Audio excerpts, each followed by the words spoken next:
Welcome to the table. I'm Ray, one of the pastors at Front Street United Methodist Church. And today, if you haven't been here, we're on the American Tobacco Campus. At one time, this was a hub of activity for tobacco and cigarette making, or any kind of tobacco products. A huge campus. My father-in-law spent his career here on this campus in the shipping area of American Tobacco, retired from there. And but he would have never dreamed that this would be like this. Condos, shops, unbelievable restaurants, a man-made river running through the middle of it all. And I've always found it astounding and ironic that one of American Tobacco's products was something called Lucky Strike. But that's what it was. This is where my wife and I met 38 years ago. I was a young seminary student and she became my landlord. And so we're still here, but this is a fascinating place. Durham, the city of medicine. And I love coming down here. Some of you have been to the DPAC, I'm sure. Maybe the Durham Bulls Park. My father-in-law has a brick there with his name on it because he gave them money to build the park. And I'm here really because I'm older. I have a family history of severe heart conditions. And so I came down to the city of medicine in Durham to a place called Duke University Hospital for a stress test. Not because of any issues, it's because of my family history. Have you ever had a stress test? So they inject you with this medicine that makes your heart race 1,000 times a minute. You can't breathe because you can't get enough oxygen while you're laying in a tube that feels like a casket. It's not a fun experience, and it can create fear and anxiety and all of that. But you know, it's not just tests that do that. Things in life can cause us all kinds of anxieties and fears. Years ago, I was on a retreat with a bunch of young people, youth. We had tons of students, but two students particularly I want to lift up. One student, James, who happens to be the guy behind the camera's son, was there. And by the way, my son and my now daughter-in-law, who was at that point a girlfriend of my son, they were also on this adventure. And part of the retreat was doing kind of the high ropes challenge course, where you're 30, 40, 50 feet up in the air, hanging by ropes, walking on ropes, and perfectly safe. But if you're 50 feet in the air and all that you have is a string, it's really a metal cable, but it feels like a string, and you have to go from one part to another on nothingness, essentially. That for some can create extreme anxiety and fears. For others, it's exciting, but for some of us, it will lock you in. Now, James, he had never done this before. And so he climbs what is essentially a tall telephone pole and is on a standalone little deck, hook up, ready to go over and go the first step of this zip line course. Well, James was scared, as my dad would say, spitless. He got up there, it literally shut him down. I was on the ground and could see him shaking. He was just absolutely terrified, and terrified to the point where it shut him down. And the folks that were the guides for it, I think at one time thought they were going to have to get him down themselves. But he was there. He was locked down, full of fear. The thing is, I want you to know, he was totally safe. There was nothing going to happen to him. You know, we all get in those places where with fear, with temptations, with anxieties, where we can get shut down.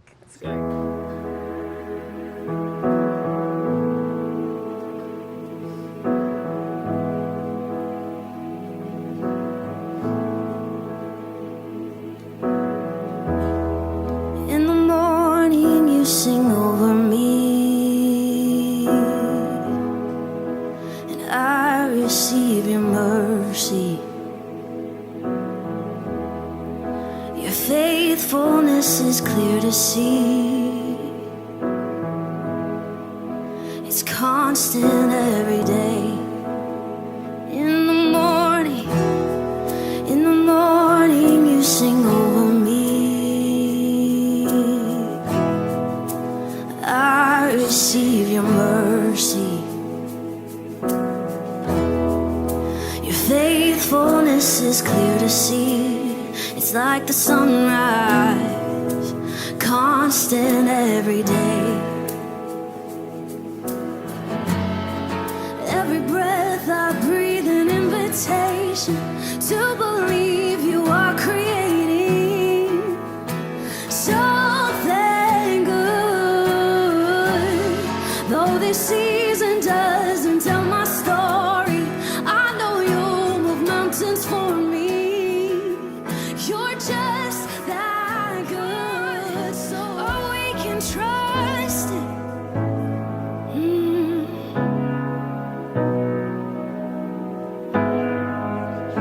God's not worried, so why do I worry? God's not worried, so why do I worry? God's not worried, so why do I worry?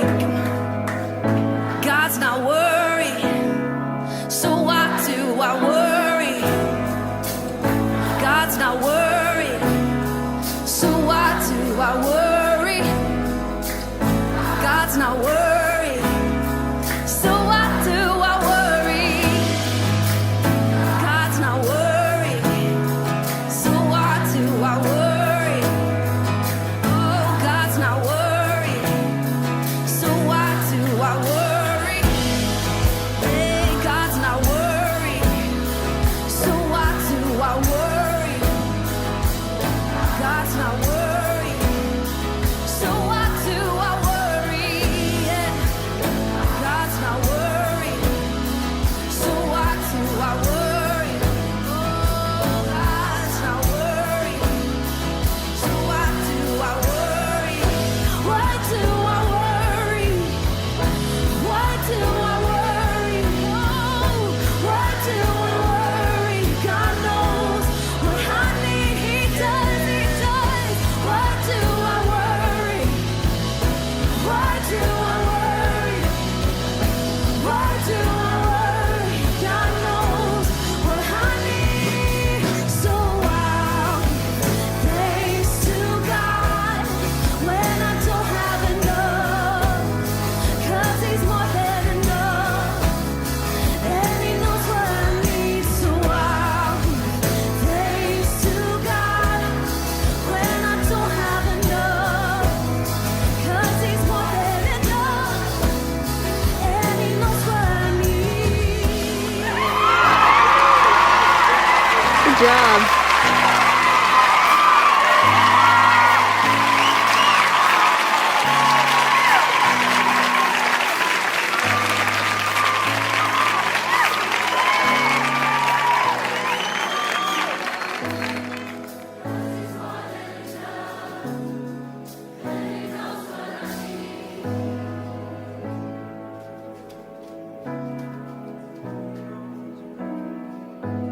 Yes, He does, He knows.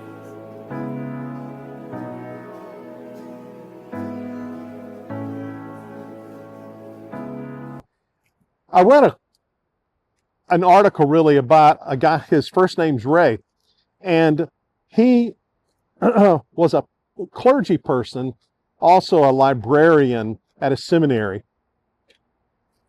And early in his career, in his early 40s, his wife is at a train track and stopped in the train. There was guardrail there and the train was coming by, getting ready to come by, and she was rear-ended and pushed into that train and she was killed.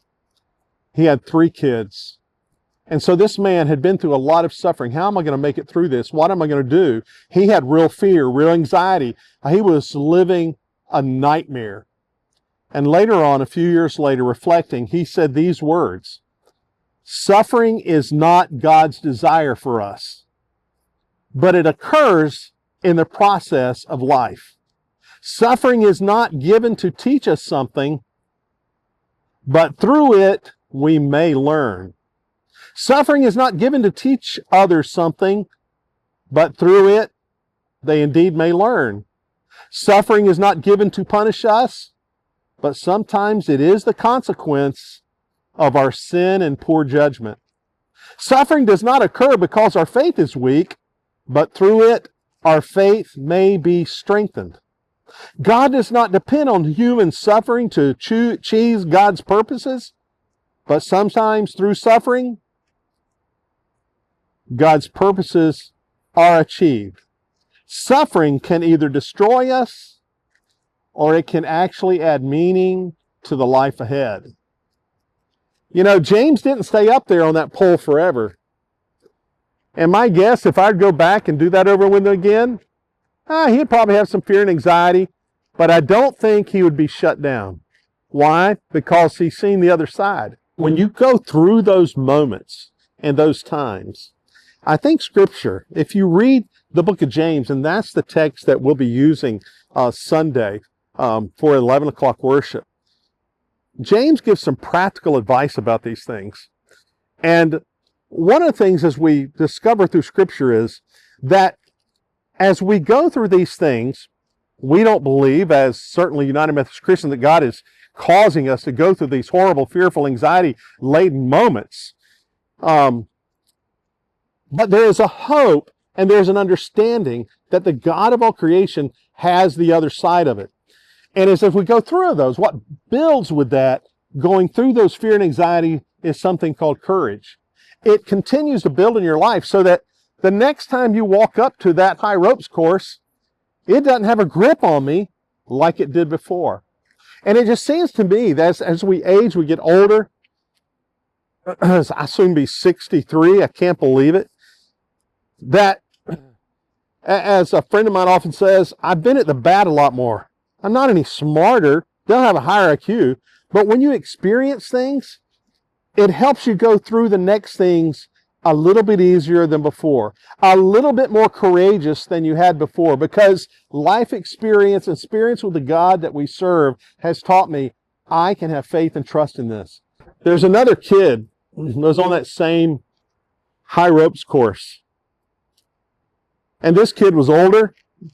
He'd also done this more. And there's a point at which, in one of the parts of the ropes course, that is almost impossible unless you trust, have faith, and just take a giant leap forward.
Don't look down!